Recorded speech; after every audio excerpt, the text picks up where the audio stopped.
The call came at 11:47 p.m., and Renee Ashford almost didn't answer it. She was already in her car, engine running, the heater just starting to push warm air through vents that had been cold for too long. Her scrub still smelled like antiseptic and the particular kind of exhaustion that settles into your bones after a 12-hour shift in the ICU.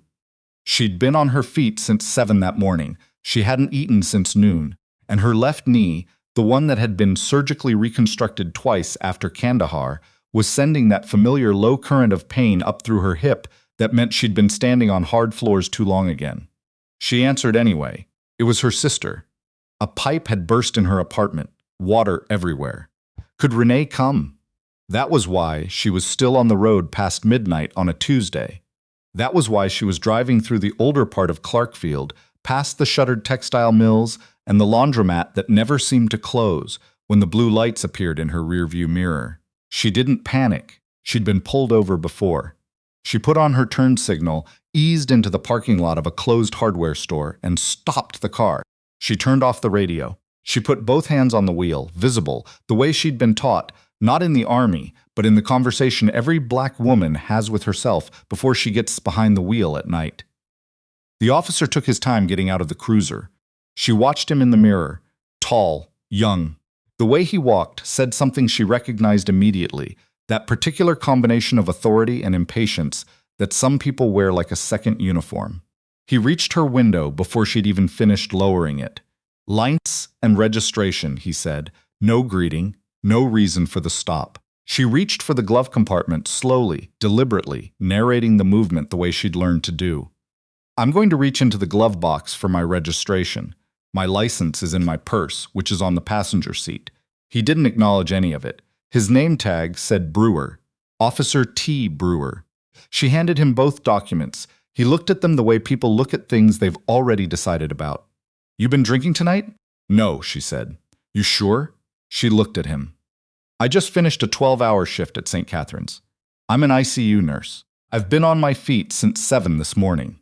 He handed back her license without looking at it. "Step out of the vehicle." She felt the air change in her chest. "May I ask why you pulled me over?" "Step out of the vehicle, ma'am." "I have a knee injury," she said. "I've had 2 surgeries. Standing for extended periods is step out. Now."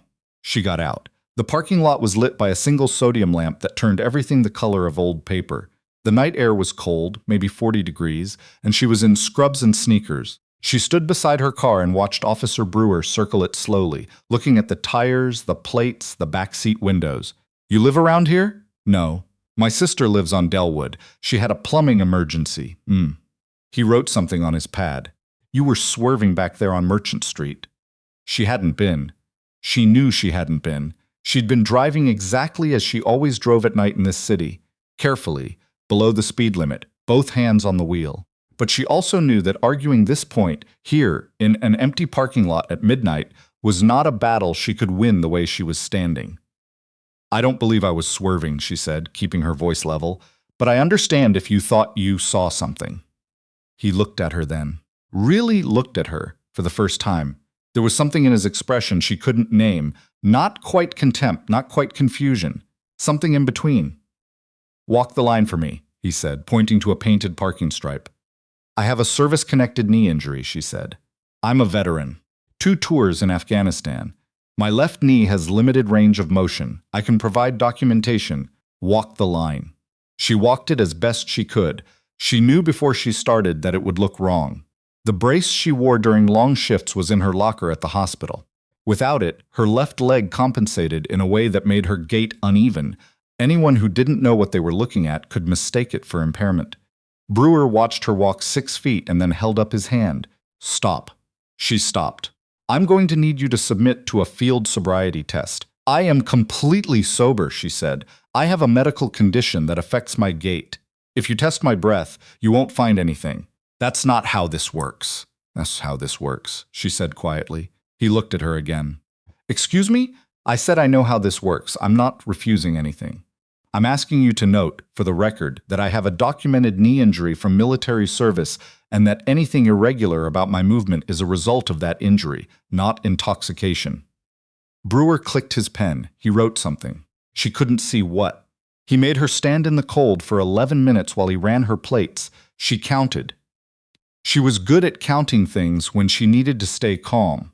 It was a habit from the army, from the nights when counting was the only thing that kept panic from becoming its own emergency.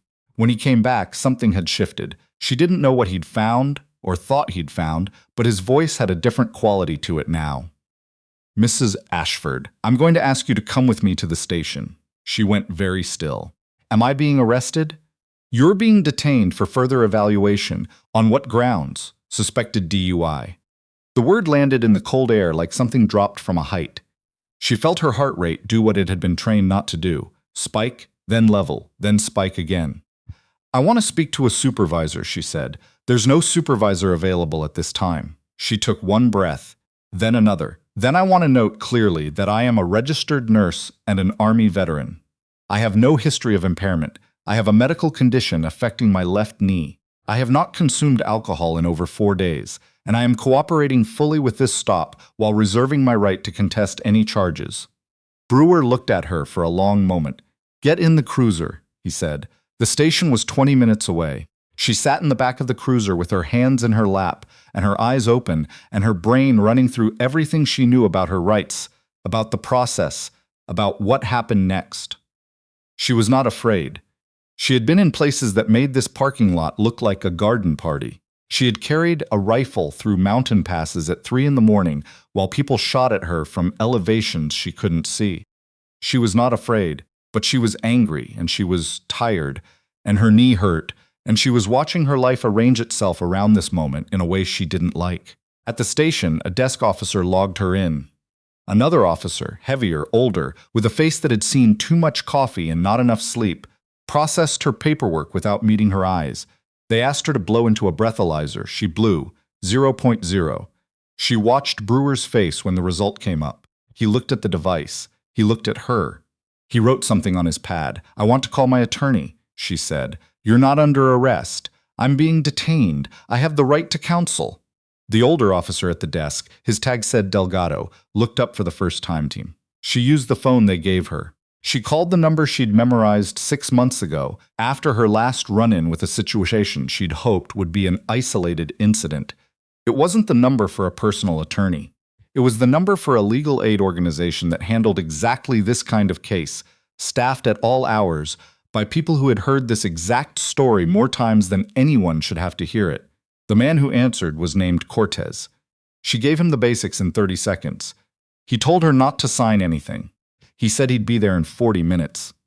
She sat down in a plastic chair and waited. Brewer had disappeared somewhere into the back of the station. Delgado was doing paperwork. There was a water cooler in the corner and a bulletin board with outdated flyers and a clock on the wall that said it was now 1:14 in the morning. She had been awake for over 18 hours. She closed her eyes and thought about her first deployment, about the waiting, specifically, about how the hardest part of any operation was never the moment of action. It was the hours beforehand, when your mind had nothing to do but construct the worst possible version of what might happen.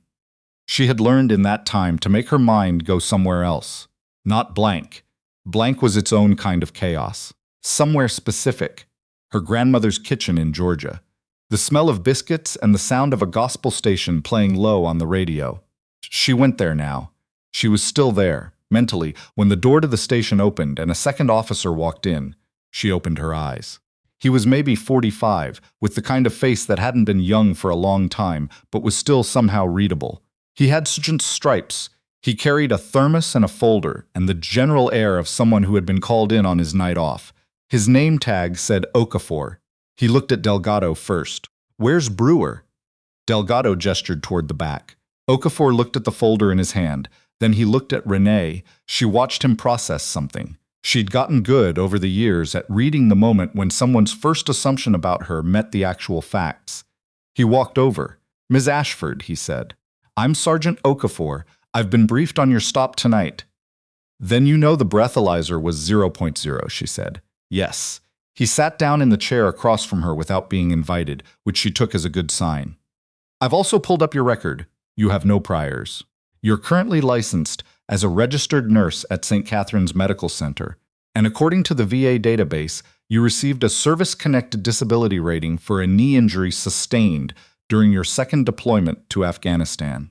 He paused. Staff Sergeant Renee Ashford. She let the title sit in the air between them. That's right, she said. Okafor set the folder on his knee. He was quiet for a moment, not the quiet of someone stalling, the quiet of someone deciding how honest to be. Officer Brewer is going to tell you that he had reasonable cause for the stop based on what he observed on Merchant Street, he said. I need you to know that I pulled the dashcam footage from his vehicle. She waited. There was no swerving, he said. The words were simple. They shouldn't have hit her the way they did. She'd known it was true for the last 2 hours. She'd known it from the moment Brewer said the word. But having it confirmed by a man in a sergeant's uniform sitting across from her in a police station at 1 a.m, that was different. That landed somewhere deep. I want that documented, she said. Her voice was steady. It will be, he said. I want you to understand that what happened tonight, I'm not going to stand here and tell you it was a misunderstanding. I don't believe it was. And I don't think you do either.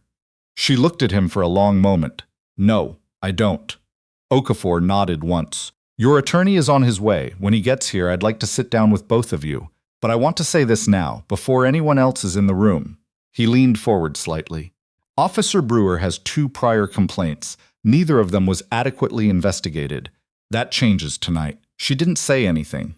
I'm sorry this happened to you, he said.